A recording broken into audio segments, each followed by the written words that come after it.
As a boy, looking out from my father's castle, I thought the sun could never set on the north, so vast did it seem. Part of me still does. The north is by far the largest of the 7 kingdoms, and can fit the other 6 inside it. Not that the others care. Cold and damp. That's how the southerners see the north. But without the cold, a man can't appreciate the fire in his hearth. Without the rain, a man can't appreciate the roof over his head. Let the south have its sun, flowers and affectations. We northerners have home. Mine was once Winterfell, the ancient seat of my father's family, House Stark, who have ruled the north since the first men and were once the kings of winter. Growing up, Lady Catelyn made sure I knew I wasn't a Stark, no matter how much blood I shared with her true-born children. But where their name rules over the north, mine is the north. Snow. Our land stretches from the wall down to the neck, a narrow land that divides us from the rest of Westeros. Legend has it that the children of the forest flooded it in their war against the first men. If that's true, every Northman owes them a debt of gratitude. The swamps of the neck are as good as the wall for keeping out unwelcome armies. And if the swamps don't deter you, the Crannog men should. Small, shy people who rarely leave those swamps, and who follow House Reed, the gatekeepers of the north, and among the most important and loyal bannermen of House Stark. Also a bit strange. I heard their oath of fealty once as a child. It's like no other lords, ancient and dark. They swear by earth and water, by bronze and iron, and by ice and fire. Where House Reed holds the gate to the north, House Manderley holds the port, White Harbour, the closest thing to a southern city we have, governed by the closest thing to a southern family we have. Generations ago, the Manderleys were driven from the Reach, but the Starks gave them their land in return for fealty. Now White Harbour is the richest city of the north, and the Manderleys the richest family. Not in gold and silver like their southern counterparts, but in fish, grain, and trade. As for the other great northern houses, the Starks brought them into the fold during the Age of Heroes. The Stark wrestled an Ironborn for Bear Island and gave it to the Mormonts. The Stark granted a keep and land to a younger son, Carlon, in return for putting down a rebellion. His family then grew up into the Karstarks. Starks fought the Wildlings and their kings beyond the wall beside the Umbers of Last Hearth, thus earning their fealty. Boltons. Back then they were the bane of the North. A few were even rumoured to wear their enemies' flayed skins as cloaks. But after centuries of war, they too bent the knee. And so House Stark became the kings in the North, but never forgot that they weren't the North. When Aegon and his dragons landed on Westeros, the kings of the Rock and the Reach sent all their men to die to defend their crowns.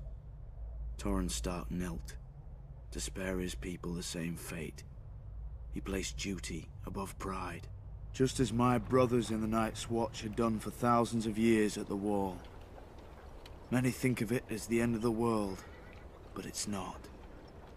I've seen how the land stretches much farther than any man knows, into the land of always winter where the White Walkers came from during the long night.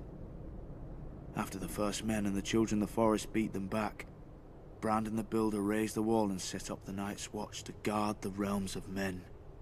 He gave us our oath, our castles and the gift, the lands behind the wall whose farmers and crops sustain us. Southerners may now mock my black brothers as thieves, rapers and worse, and not without cause. But the North remembers why we are there, and if we fall, the South will get a very harsh and very cold reminder.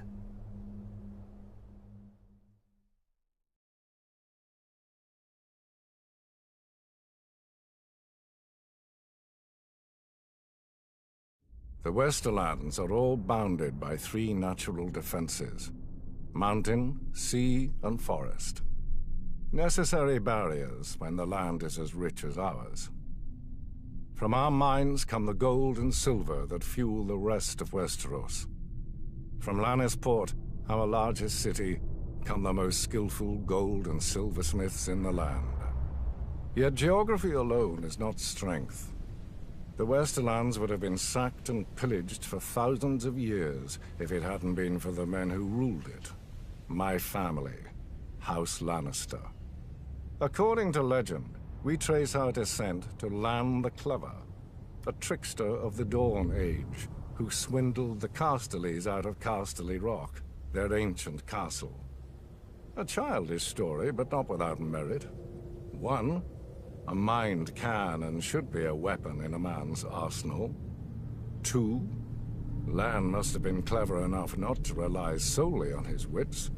After all, where today is House Casterly. 3.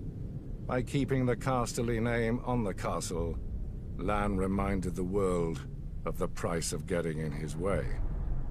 The Rains ignored all these lessons.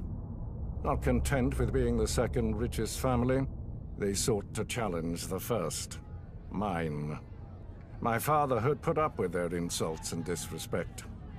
When I came of age, I led our army to teach them what they should have known. Some people say I was too harsh, that eradicating every member of their family was not necessary. But now, there are no bannermen as loyal to their lord as the Westerlands to us. If any lord bridles at our authority, I have only to send a singer with a harp, and he falls back into line. Because I will not have our lords squabble amongst themselves, like the lords of the Riverlands, or hide in their castles like the lords of the Vale, each of our bannermen contributes a unique skill that furthers the whole of the Westerlands. House Clegane, because every lord needs a beast from time to time. Sir Gregor strikes terror into the hearts of our enemies, and our friends. So too does his disappointing brother Sandor, the traitor. House Payne, who provides us loyal servants. Sir Ilyn Payne was once captain of my household guard, until the Mad King heard him boast that I ran the Seven Kingdoms, which I did. The Mad King tore out Sir Ilyn's tongue, making him especially well-suited to later become the King's Justice. Apparently these days, a younger Payne also serves my degenerate son, Tyrion. House Lefford, who guards the Golden Tooth, the eastern pass through the mountains and the all-too-frequent chaos of the Seven Kingdoms. Though after Robb Stark's recent incursions, perhaps we need a new gatekeeper. Fools look at the Westerlands and see gold.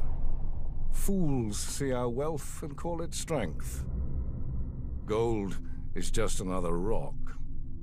The Westerlands are strong because of House Lannister.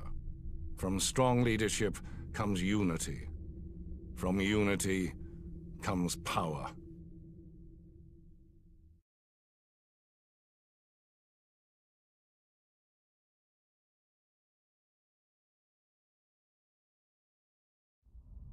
Men have fought over the Riverlands since the Dawn Age, though that's to be expected of things that rest below the neck. Doesn't help that the Riverlands are between everything and everything else.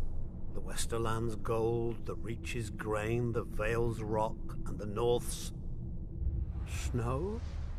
House Mud once ruled as the kings of the rivers and hills, but after 1,000 years their line was exhausted and fell to the Storm Kings, who fell to the Ironborn. I suppose after years of drowning at sea. Our rivers look pretty attractive to that race of pirates and rapers.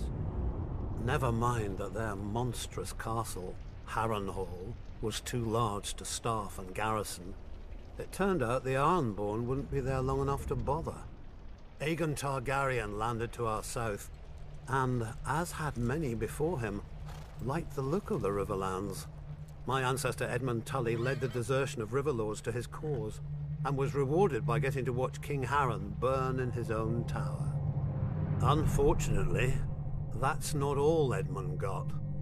House Tully was named the Lord Paramount of the Trident, which means we had to keep in line all those lords who hadn't governed themselves for thousands of years. We were now responsible for aiding the Malisters at Seaguard against the pouting Ironborn whenever they got cheeky. For settling Harrenhal on families stupid enough to think its curse would skip them after devouring all previous families. For keeping the Blackwoods and Brackens from wiping each other out, and giving us 2 more castles to deal with. For keeping the Freys in their place and out of others' pockets. For marrying off our sons and daughters wisely enough so we didn't follow house mud into, well, the mud. Yet under the Targaryens, the Riverlands knew a peace we hadn't had for centuries, if ever. But like all good things, sooner or later it all goes to shit. And our shit had a name. Aerys Targaryen. Westeros has had its share of Mad Kings, but usually they had the sense not to bully more than one powerful house at a time. Aerys soon blundered into a triple alliance. The North, Stormlands, and Vale rose against him. But of course, where do you think most of the blood was spilled? My brother Hoster guaranteed the answer to that with the marriage of my niece to Eddard Stark, the Warden of the North. At least Hoster didn't send her to Robert. So, the Riverlands joined the war against the Mad King, and it was on one of our rivers that Prince Rhaegar died, sealing the fate of his dynasty. Robert was a great soldier and a horrible king. Drinking and whoring are their own brand of madness when you sit on a throne that everybody wants. He died, and another war started. Again the armies marched. Again the Riverlands burned. If Westeros isn't careful, pretty soon our people will grow some sense and abandon this place for a safer realm, like the Dothraki Sea. I joke, of course. The Riverlands are our home, and God's help us, we love it. Still, as they say, the king eats and the hand takes the shit. The same is true of the Riverlands. The 7 kingdoms piss, and the Riverlands change clothes.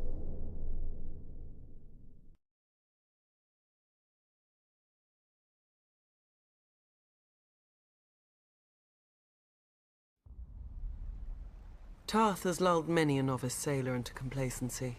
Our lush island sits on calm blue water like an emerald set into a sapphire. You would never guess that such a vision is only the sheath hiding the blade of Shipbreaker Bay, with its treacherous tides, unpredictable gales, and sharp rocks lurking just below the water's surface. The storms that blow through the bay water the Kingswood and Rainwood, 2 of the great forests of Westeros, and they give the Stormlands their name. Even without our weather, we have more than earned our name in strife. The first Storm King, Durin, started his reign by declaring war on the gods themselves. He loved the daughter of the sea god and the wind goddess, but they forbade the union. At their wedding, the gods unleashed their might, pulling down his hold and killing all of Durin's family and guests, though his wife shielded him. Durin vowed to rebuild, and when he did, the gods again destroyed his home. His counselors begged him to retreat inland, but he would not abandon his war. Finally, with the council of the Children of the Forest, or perhaps a young Bran the Builder, Durin raised a 7th castle that, try as they might, and still do, the wind and sea gods could not tear asunder. Durin took the name God's Grief and called his new home Storm's End. Having beaten the waters to the east, the Storm Kings turned their gaze to more practical enemies, the Reach, Riverlands, and Dorne. For thousands of years, the Storm Kings fought the Gardener Kings of the Reach and various families of Dorne for control of the Dornish marches just below the Red Mountains. The fighting didn't stop until Dorne married into the 7 Kingdoms, a mere 100 years ago. But still the houses of the Stormlands, such as the Dondarrions, guard the Boneway, the mountain pass into the marches, against any Dornish incursion. The Storm Kings had greater luck to their north, at first. They took the trident from the River Kings and built an empire that stretched as far as the neck. But then the Ironborn swarmed out of their islands and pushed the Storm Kings out of the Riverlands. No doubt the Ironborn intended to expand their empire into the Stormlands. Before they had a chance, Aegon Targaryen landed with his dragons. While Aegon burned the kings of the Iron Islands, the Rock and the Reach, his fiercest commander and rumoured bastard brother, Orys Baratheon, set out to subdue the Stormlands. No matter how fierce a warrior he was, no one could have envied his task.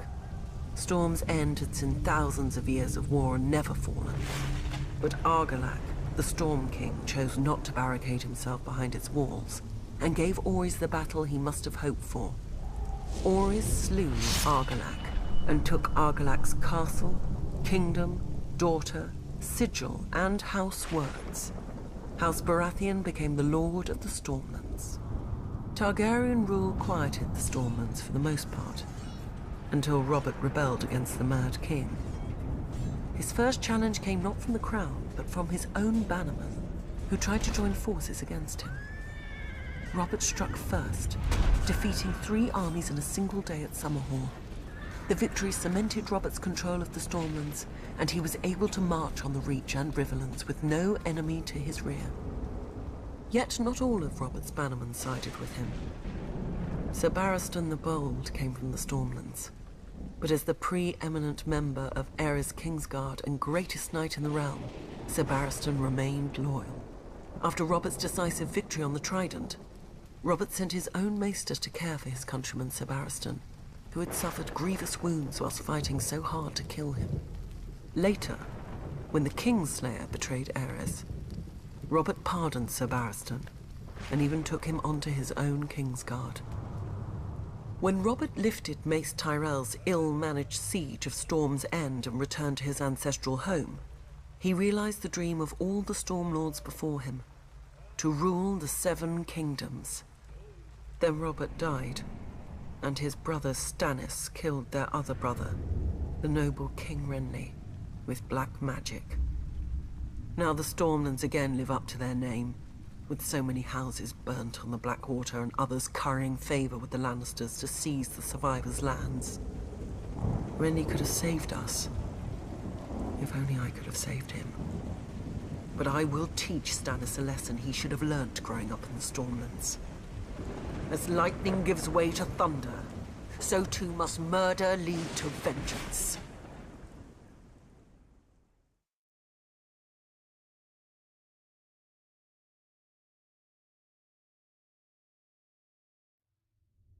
Impregnable. That's how the Vale sees itself. Shielded from Westeros by its mountains. They call the entrance to their land the Bloody Gate because, during the Age of Heroes, a dozen armies supposedly smashed themselves against it. Even if they'd gotten through, the roads of the Vale are narrow, steep, and treacherous. Half their men would have slipped to their deaths, or frozen in the mountain snow. Or so the common wisdom goes. Except the Vale has been conquered. Those vaunted mountains didn't stop the Andals who came by the Eastern Sea. The people of the Vale say that Sir Artus Arryn, the Andal general, flew on the back of a giant falcon and slew the Griffin King on top of the tallest mountain. During Aegon's conquest, one of his sisters did the same, flying her dragon over the Bloody Gate and up to the Eyrie, the Arryn stronghold. And the Arryn boy king yielded the Vale in return for a ride on the beast. Do you sense the theme here? The rationalizing of defeats with mythical beasts and the whims of children, instead of acknowledging the root cause, the arrogance of isolation. The men of the Vale are so proud of their mountains, they can't abide any flaw in them. As with the mountains, so too with their blood. The first Andals landed in the Vale, as its most powerful lords, the Arryns, the Waynwoods, the Corbrays, like to brag. Through their veins runs the blood of the oldest Andal nobility in Westeros. But through their brains runs an even older folly. That blood matters. If it did, those pure-born lords should have been able to exterminate the hill tribes centuries ago. But those primitive raiders, whose tribes more resemble kennels than families, continue to plague the Vale, even kidnapping an Arryn once. Until Tyrion Lannister, an outsider, no Vale Lord ever thought to turn the tribes to the Vale's advantage. That a desperate, warlike people could be useful, not to mention inexpensive. But perhaps the Vale Lords consider such thoughts beneath them. After all, the Vale's isolation does breed an abundance of honor and pious bleating, which governs their decisions instead of foresight. Like a blind man who can only guess where his horse is taking him. I doubt Jon Arryn had even prepared for civil war when he raised his banners instead of handing over his young wards, Ned Stark and Robert Baratheon, to the Mad King. Honor demanded, and Lord Arryn obeyed. He'd have done the same if the boys hadn't been the lords of two great houses, who could field mighty armies of their own. But perhaps I give him too little credit. After all, if the war went against them, only Lord Arryn had a nice, impregnable castle to retreat into, and he was wise enough to take poor Lysa Tully into his bed to win the Riverlands as allies. Jon Arryn won, then Jon Arryn died. Wisely, the Vale stayed out of all the ensuing chaos. Its crops did not burn or wither in the fields from lack of men to tend them. Its strength was not drained by forced marches to futile skirmishes. In the Vale, life proceeds as it always has. Calm, proud, a world of high honor undisturbed by armies and men of low birth, but high ambition. Impregnable.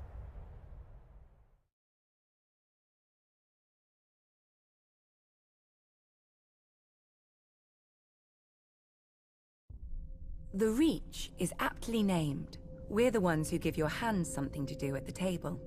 As the most fertile region of the Seven Kingdoms, we grow the lion's share of the grains and fruit that feed this country.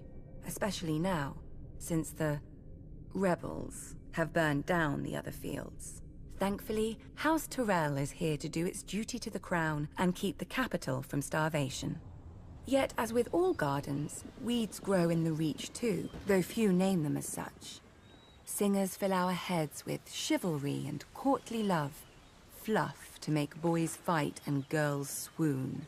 Oh, the songs are good enough for a pleasure barge down the Mander. They give pleasure to the common people and harmony to the realm. But if the rise of House Tyrell proves anything, it's that virtue and honor have their place. And if you're not careful, that place is the grave. Unlike the Lannisters, Starks, and Arryns, we were never kings in our own right. House Gardner ruled the Reach since the Dawn Age, and we were their stewards. While they warred to enrich their already rich domain, we managed their castle of Highgarden. But then Aegon Targaryen landed with his dragons. Nobody knows why the Gardener King took the field against him. Anyone could see that a man who grows flowers should beware a man who grows fire-breathing monsters. But maybe it wasn't wholly his idea. Maybe someone whispered in his ear about all the face he'd lose with the other 6 kings if he stayed home. The rest is history. The last Gardener King lost his face, along with his body, and his steward Harlan Tyrell promptly yielded Highgarden to Aegon.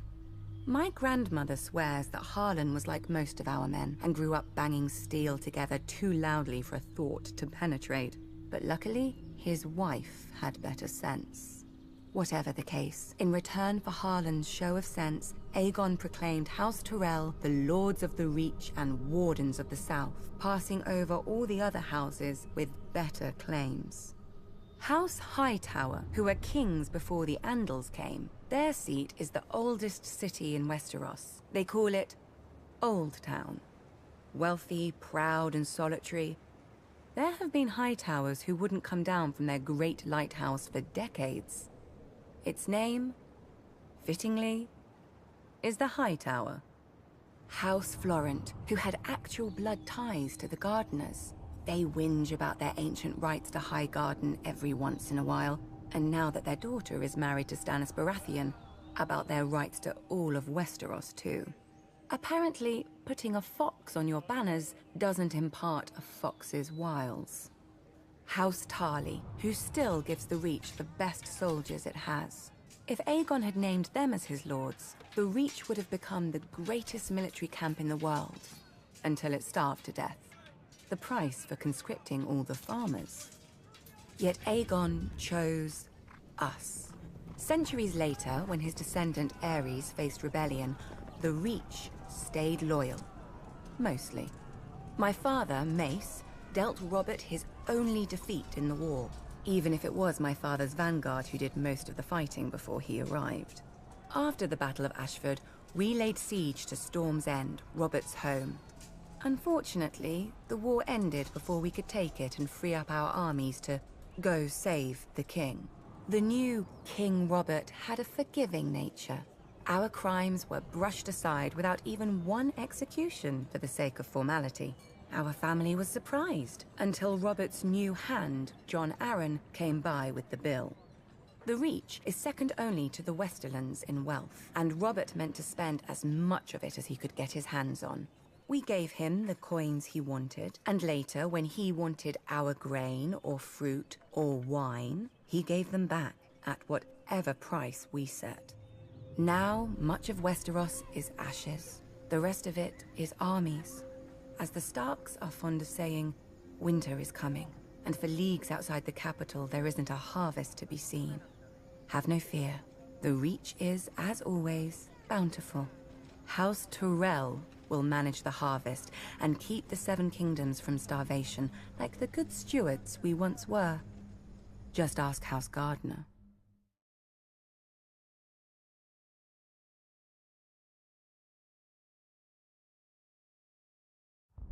When the Doom claimed Valyria, the great freehold fractured into warring cities and upstart nations, ripe for the taking. Out of these swarmed the Dothraki, the horse lords of the plains who feared only defeat and dragons. And now the dragons were all gone. Under the great Khal Temu, they sacked and burnt every town and city in their path. No army could stand against them, because the Dothraki do not stand. The horse lords do not draw up battle lines or hide behind shield walls or lair themselves in armor. The Dothraki charge. Their blades are more scythe than sword, the better to cull the infantry ranks without breaking stride. Even their archers fire from horseback so that advancing or retreating, the arrows never cease. To the Dothraki, a man who does not ride is no man at all, without honor or pride. When the city of Quohor realized Khal Temu was coming, they strengthened their walls, doubled their own guards, and hired 2 full companies of sellswords.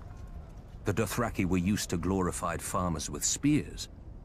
Quohor would show them a proper army, with mounted and armored cavalry to match the Horde's own. As an afterthought, the city leaders sent an envoy to Astapor to buy Unsullied. The slavers had always claimed that the Unsullied were the great Giscari legions come again. Few cared. The dragon-burned ruins of Old Geese were a stark reminder that the age of the foot soldier was over. The envoy had his orders, however, and quickly bought 3,000 Unsullied for the long march back. For Unsullied do not ride. But while they marched, Khal Temu arrived at Quohor. I can imagine how pleased the Khal was to finally face a challenge. By the end of the battle, crows and wolves feasted on what remained of Quohor's heavy horse. All the sellswords had fled. Quohor knew that the Dothraki would very soon break through the gates to rape, slave, and burn at their pleasure. Yet the next day, Khal Temu woke to find, before the gates, 3,000 eunuchs in formation, armed with only spears, shields, and spiked helms. The Unsullied had slipped past the Khal's army in the night while the Dothraki feasted. Khal Temu had many times their number and could easily have flanked the small force. But to the Dothraki, men on foot are fit only to be ridden down. 18 times the horse lords charged, and 18 times the Unsullied locked their shields, lowered their spears, and held the line against 20,000 Dothraki screamers. When the Khal's archers rained arrows on them, the Unsullied lifted their shields above their heads until the squall passed. And then they held the line. In the end, only 600 Unsullied remained, but more than 12,000 Dothraki lay dead, including Khal Temu and all his sons.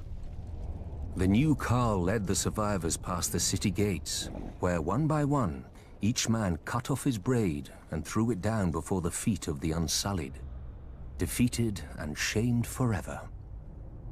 Since that day, the Unsullied fill the ranks of cities and households wealthy enough, or desperate enough. Sellswords fight for gold, knights for glory, and Dothraki for blood.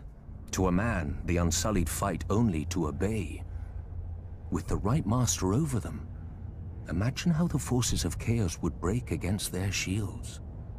The conquerors, the madmen, the usurpers.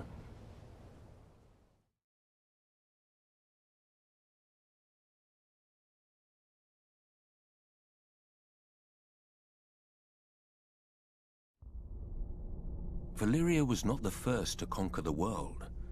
In the dawn of days, the city of Geese opened its gates and poured forth its legions across the continent of Essos. With their lockstep discipline and absolute obedience, they ground entire nations beneath their boots and planted the harpy in every corner of the known world. What they didn't destroy, they chained. Slavery is as old as man, but until the Giscari, it was never an art. The slave lords grew rich and fat as pyramids were raised around them, pleasure houses were filled, and fighting pits were opened. Nobody remembers if the waters around Geese had names before the Empire, but ever since, we know them only as Slaver's Bay and the Gulf of Grief. Of Geese, however, nothing remains but ruins, where end all great civilizations. 5,000 years ago, Valyrian shepherds stumbled on strange eggs, and within a few generations, an upstart Valyrian freehold rose across the sea.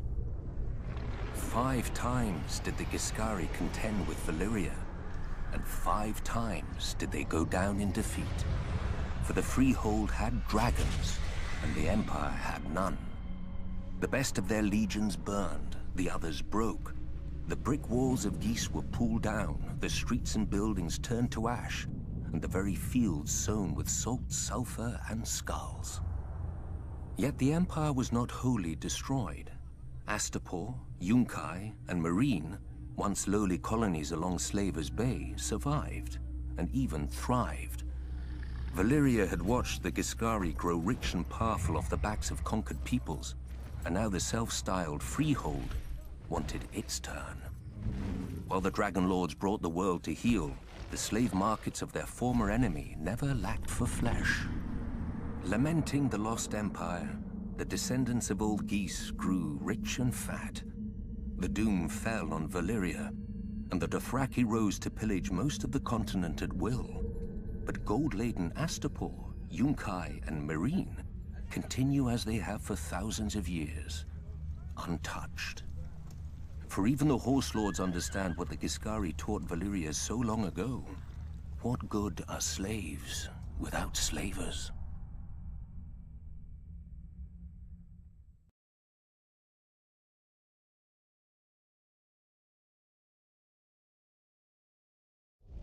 I was born youngest of 8 in Myr, across the narrow sea. So my father gave me over to the Red Temple.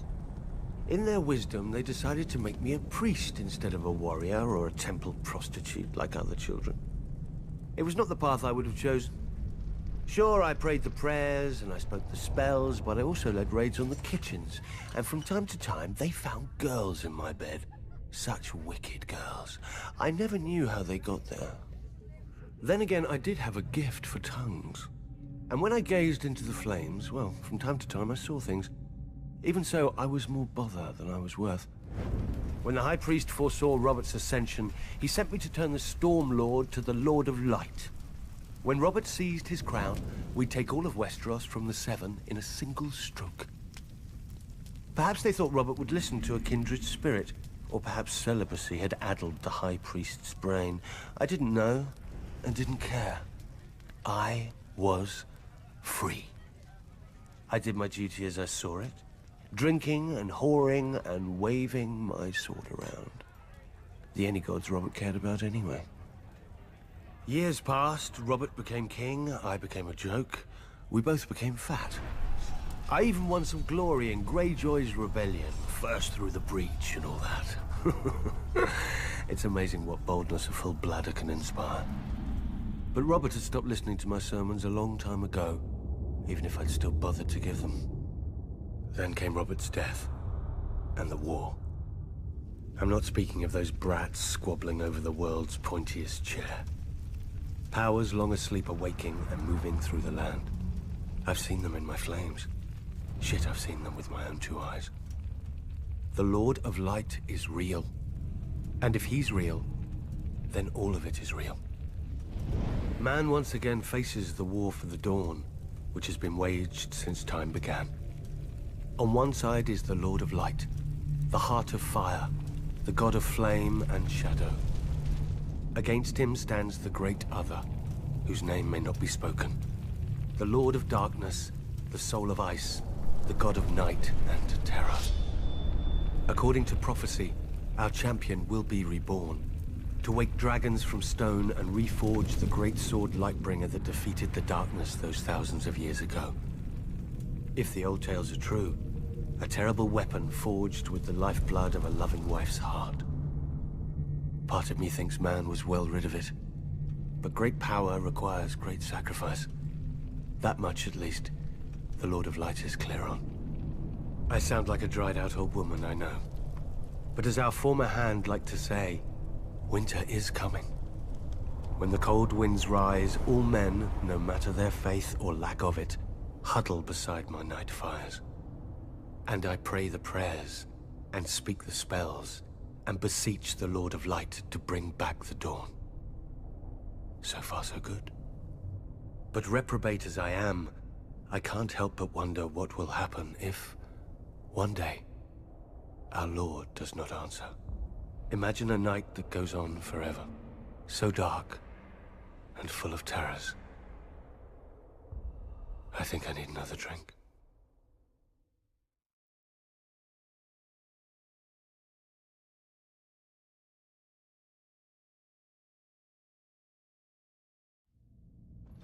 Mine. That's what the Red Keep is. The small folk say its color comes from the blood Aegon spilled to win his crown. Fools. Blood doesn't soak into stone, no matter how hard I try. Aegon built his castle of red rock to remind people of the fires he'd roasted his enemies in, so whenever King's Landing looked up, they'd see the price of defiance. He knew the first rule of kings. Only fear keeps men in line. Fear and punishment. A lesson he taught his son, Maegor.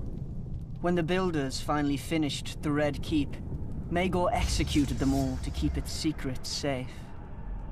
Rumor has it, miles of hidden passageways run behind the walls and under the floors. One day I'll have to find them.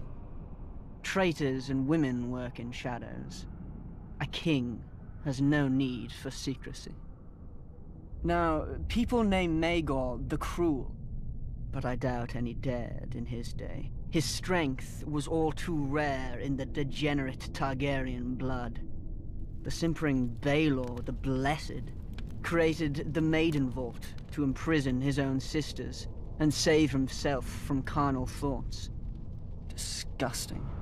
Though, I admit a Prince Vault could be amusing when Tommen bores me. My favorite place in the Red Keep? There's so many.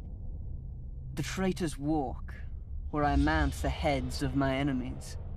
It's a shame flesh rots so slowly. I've almost run out of spikes.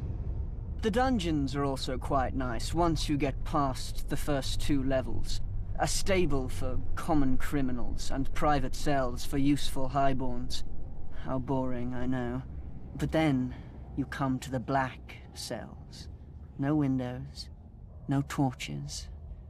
Just darkness, and whatever you hear in there with you. Here we keep the greatest traitors, until the king is ready for them, and with these, I often like to take my time.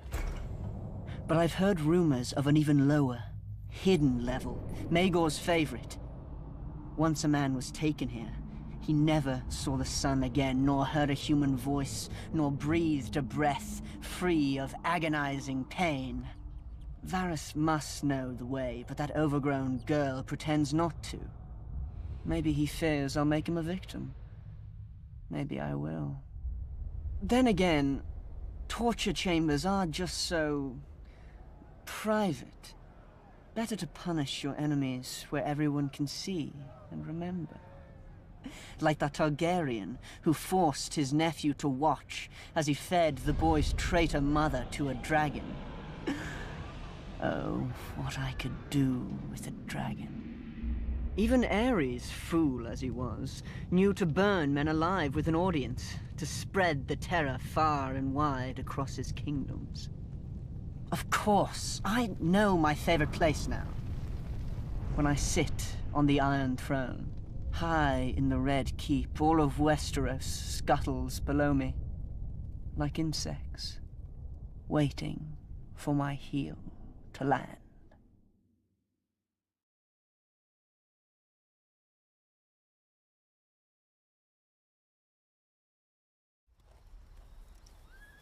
Growing up, my sister Sansa loved stories with princesses and knights, but I always wanted to be scared. When my turn came, I would ask old Nan to tell us of magic and monsters. Long ago, when the world was new, the children of the forest sang the song of the earth, and the earth listened. Magic was strong in those days, and the children could commune with all the beasts of the forest, streams and air. The greatest of them could even leave their bodies to hunt, swim, and fly in the skins of animals. They were the first wargs. Then, the first men came, with fire and sword. They burned the weirwoods and cut down the children. Calling on dark magic, the children raised the sea and shattered the land bridge that the first men had crossed into dawn. When that failed, the children brought down the hammer of waters upon the neck, flooding and transforming it into the bog it is today. After peace came, the two races shared the land and the children's gods for thousands of years. Now comes the good part. Nobody knows how or why, but the magic of the children began to emerge in men. Maybe one child in 1,000 would be born a warg. Fewer still would be born with the sight. Old Nan would not speak of it, and Maester Lewin never believed in it. But with it, the children could know of events far away and even those still to come.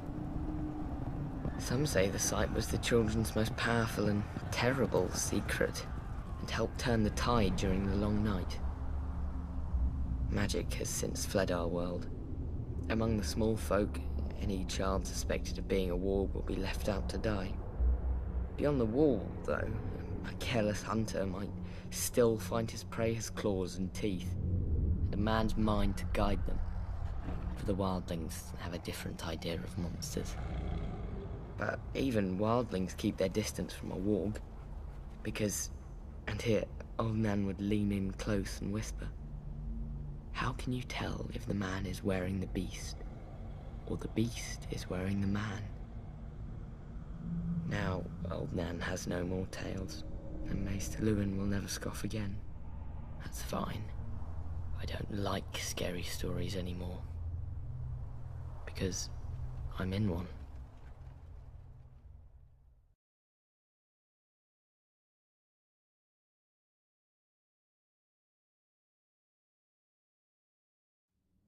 For 300 years, the Targaryen dynasty ruled Westeros.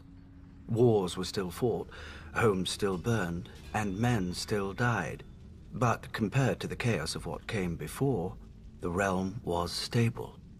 And boring. The Targaryens lied, thieved, and killed as much as other lords.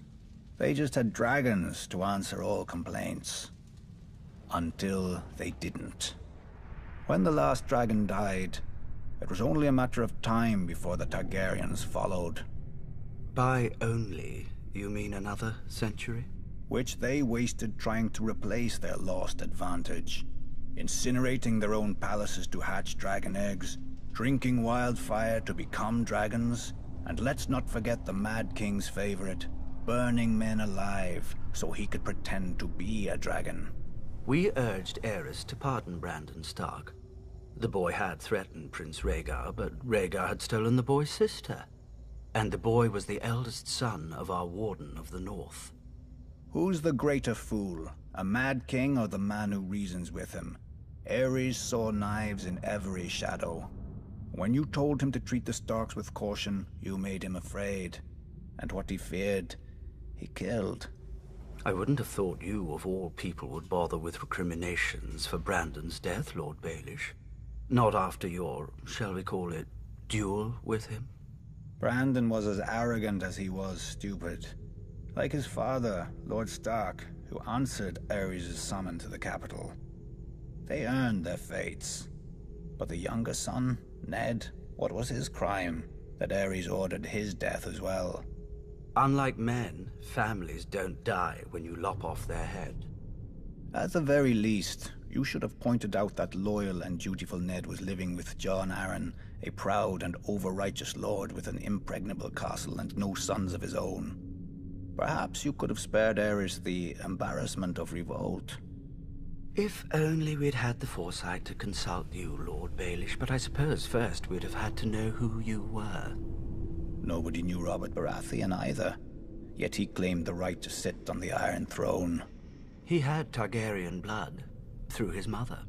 A pretty dress for an ugly truth. It was war, and he could swing a hammer harder than the other options. When did you know you'd lost, Lord Varys? When Robert Baratheon killed Prince Rhaegar on the Trident. Wrong. You lost the war when you let Ned Stark slip back into the north. Neither the bloody gate of the Vale or Moat Cailin in the north have ever fallen. They could have held out for years, even if you'd killed Robert. But you let him slip through your fingers as well. I told the court that Robert was hiding in the Stony Sept, but the hand of the king wasted too much time searching the city. Something about the glory of single combat. Then Ned Stark's army arrived to save the day. Too bad Lord Tywin wasn't a hand any longer. He would have simply razed the town and been done with it. Perhaps. And perhaps the rebels would have found even more of the countryside flocking to their banners. I'd almost forgotten. You weren't always so loyal to the Lannisters during the war, were you? I did my duty to the realm.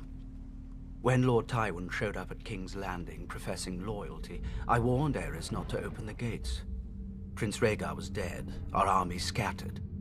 The lion does not stir unless he smells meat. I admire your powers of persuasion, Lord Varys. Few could traffic in so many secrets to so little avail.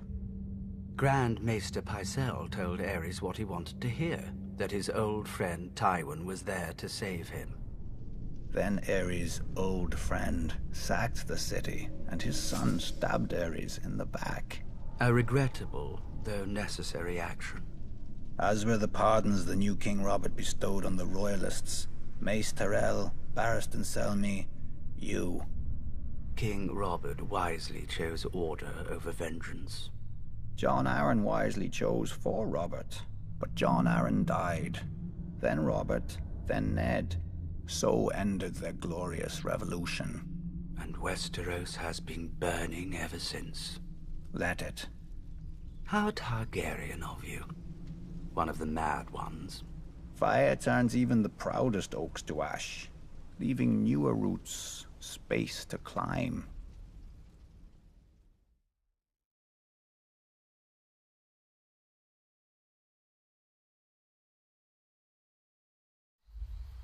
Mudmen, bog devils.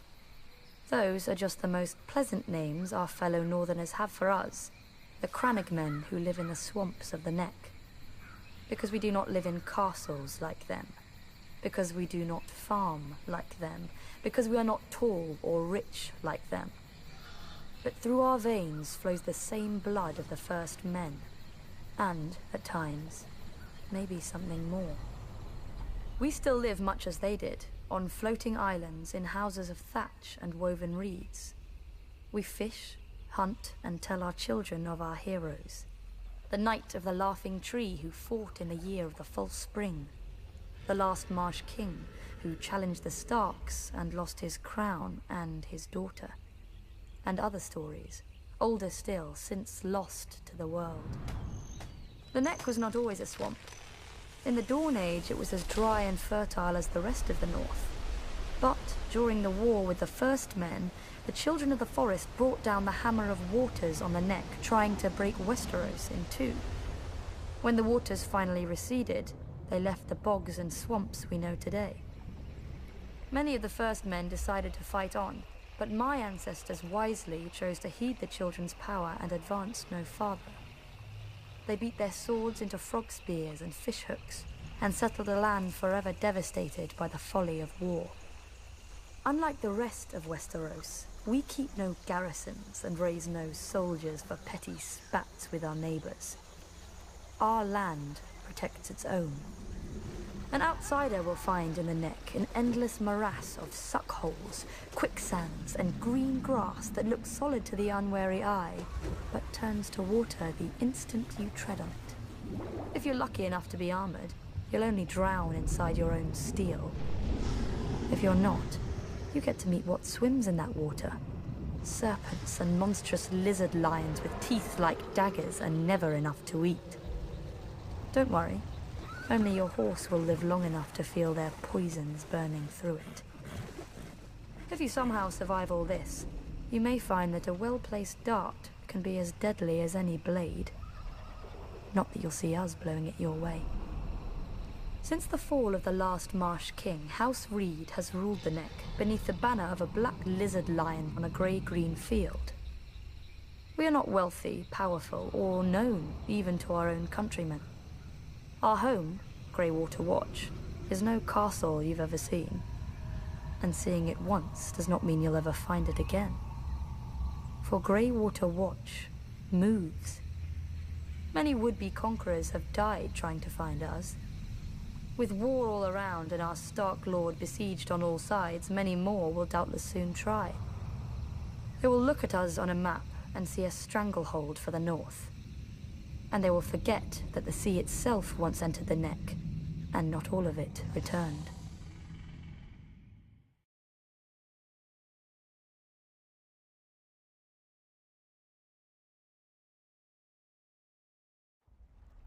Other houses chose dragons, krakens, and lions for their sigils. We Tullys took the trout, that most terrifying of fish, especially when it leaps out of the water. I suppose you don't have many options when you live in the Riverlands. Could have been worse. We could have been minnows or wheat. After all, we make a lot of it. Though our land doesn't get as fertile as ours just by water. The old River Kings, Storm Kings, and the Kings of the Rock spilled blood here for thousands of years, squabbling like children over a new toy, until the Ironborn came and spanked them with their axes. Under Harren the Black, their kingdom stretched all the way to the God's Eye, where they built the largest castle Westeros had ever seen. Maesters teach that Harren was a fool, but he had some sense.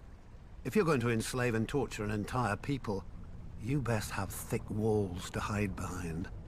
But the very day the last stone was laid in Harrenhal, Aegon Targaryen landed in Westeros. As soon as he saw Aegon's host on the horizon, my ancestor Edmund led the mass desertion of Riverlords to Aegon's side. I doubt Harren even noticed. The problem with huge castles is they blind you to what's outside, both by their size and the arrogance they inspire. Not that the Ironborn ever lacked for that. They take pride in their ignorance of every trapping of civilization, though any baker could have told them that fire turns stone walls into an oven. And so Harren the Black finally lived up to his name, and the Riverlord swept the Ironborn back to the sea. In return for Edmund's service, House Tully was made Aegon's new Lord Paramount of the Trident, and all the other lords had to swear us fealty. But old habits die hard. The Riverlands are and always have been the middle child of Westeros, caught up in every fart from one lord at another. My ancestors knew that for the Tullys to survive, alliances must be made. Our trout has swum up so many rivers over the centuries and leapt onto so many plates that it's a wonder half the realm's sigils don't have fins by now. Thus, every Tully child is taught family, duty, honor. The Tully words, and pains in the Tully arse. When I returned from the War of the Ninepenny Kings, people called me Sir Brendan. But my older brother Hoster called me Engaged. A great match with a very rich house, to be sure. But I just fought and killed a great deal of men and had no desire to be told when and whom to marry. I broke ties with him, earning the name Blackfish along with my personal sigil, a much more intimidating black trout. I was too stubborn at the time to realize that while other houses fight with swords, House Tully fights with marriages. Then my niece Catelyn's betrothal to Brandon Stark drew us into the war against the Mad King, while my other niece Lysa's betrothal to Jon Arryn cemented the rebellion. If I'd have obeyed my older brother earlier, we'd have had the largest navy in Westeros with us then as well, and our victory would have been swift. Of course, I never mentioned this fact to my brother. He'd have taken it as an apology. My brother is dead now, and my nephew Edmure rules in Riverrun. Gods help us. A trout that can't tell the worm from the hook. But he is a Tully, and he is unmarried, and there is a war. We all know how this story ends. Maybe she'll be beautiful. Maybe she'll be rich. As long as she brings swords and men to House Tully, she could look like the fish we hang all over Riverrun. He'll honor his duty to family and swallow it. One blackfish per family can be overlooked. Two, and we'd have to change all those pretty banners.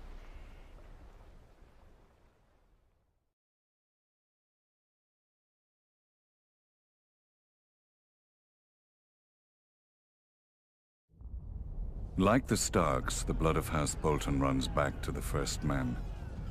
Singers call those times the Age of Heroes. A mask for a savage world that bred savage men. The Lannisters swindled their enemies. The Storm Kings hammered them, and the Starks cut off their heads. In such company as this, were the Boltons really so indelicate?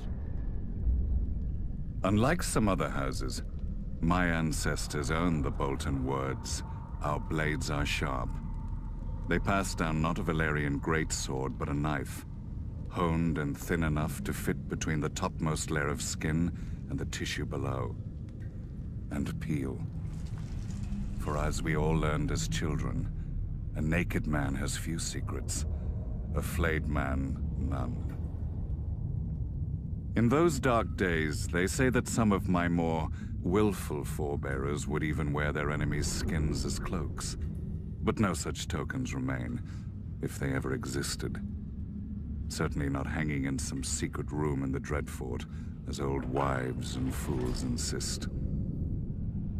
I suspect my house itself was responsible for spreading such rumors in the first place. Few weapons are as effective as terror, and this was an age of war. House against house, brother against brother. The Iron Men were on the rise, and never far from our shores.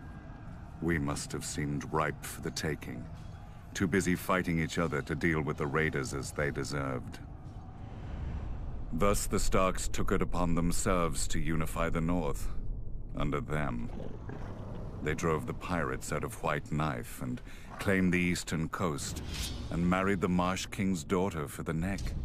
A Stark wrestled for Bear Island and won. Or so they say. Silly stories. Blood and Steel won the North, and the Starks had the most of both. After years of war, my ancestors gave up their barbaric practices and bent the knee to their new kings. Thus House Bolton became what we are today. loyal bannermen and staunch ally to the Starks, and the second greatest house in the north.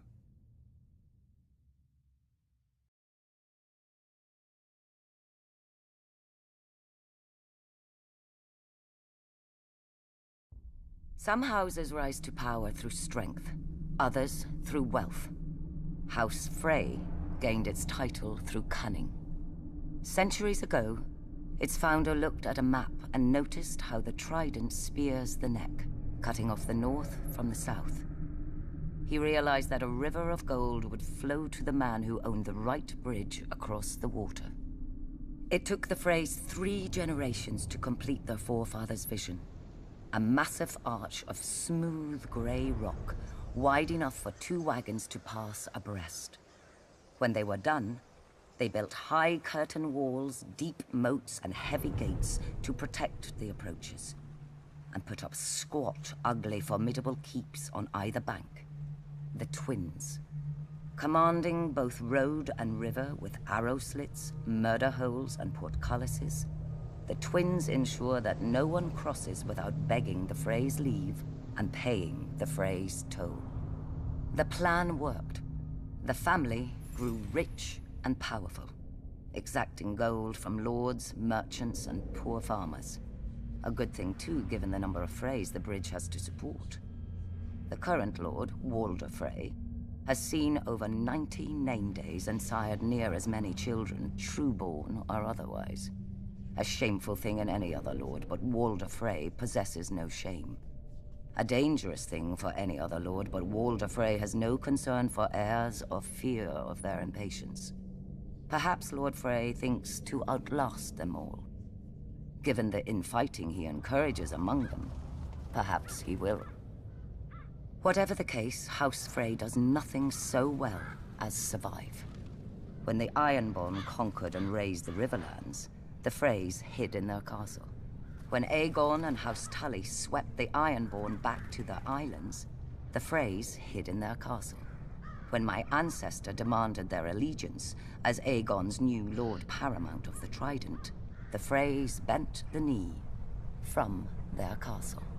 Perhaps then we should not have been surprised when my father, Lord Hoster Tully, called his banners against the Mad King, and Lord Walder didn't answer. The Baratheons, Starks, Arryns, and Tullys, some of the oldest and greatest houses of Westeros, fought and bled for the cause of justice, while House Frey hid in its castle and waited. No doubt if Rhaegar had won at the Trident, Lord Walder would have given him safe passage into the north, to destroy the rest of my husband's northern army for a fair price. But Rhaegar fell, and lo and behold, the Frey army appeared to render aid to our already victorious forces. Many sniggered that Lord Walder had been waiting for his army to come of age, having fielded it out of his own breeches. My own father named him the late Lord Frey, to the other lords' amusement. A slight that pricks Lord Walder to this day. In many ways, however, Lord Walder was wise. We had no guarantee of victory, and had he fought with us from the outset and we failed, he would have lost the bridge his family was so proud of. More pride than honor. Those should be the words of House Frey. Yet part of me wonders if Lord Walder waited not out of fear but hope. That we would be destroyed, leaving him to assume my family's place as Lord Paramount of the Trident. To buy the respect they've always wanted, but refused to earn. No. Not even Lord Walder could be so disloyal.